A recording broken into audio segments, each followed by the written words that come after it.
Poštovani gledalci, dobro večer. Vi gledate radio televiziju Jačima Đošića, Asma Karavivenkom.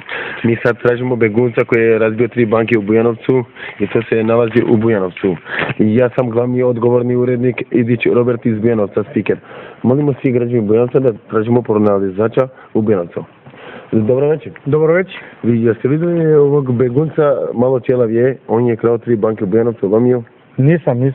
Nisam, hvala. Hvala. Idemo dalje.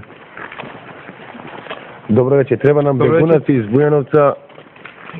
Jeste vidjeli neke komši sa vas što živi, on se zove Abedini Dalija? Nisam živi sve, nisam ga gledao. Hvala ti.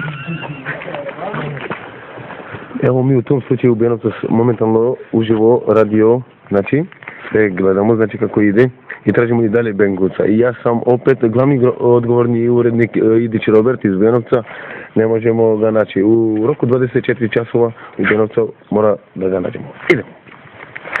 Dobro večer. Mi tražimo Abedini Dalija, ako si čuo, naš komšija. Pa stvarno čuo sam, ali ne znam gdje i tako da... Hvala vam, mi nemamo vremena dovoljno. Izvinite malo. Poštovani gledalci, onda glavni odgovorni urednik, to sam ja, moram sam naći. Idemo.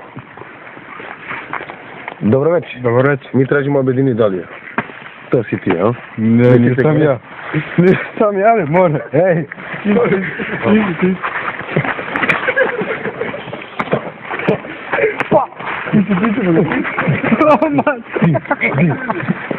Gotov je, hodite na okolo.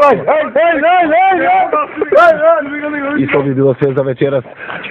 Evo, mi smo našli u 20 časova i 58 minuta Abedini Dalija, sad će biti u Vranje u zatvor KPZ. Hvala, puno, doviđenja. Ćao. Evo ga. Zdravo, dobar dan. Evo.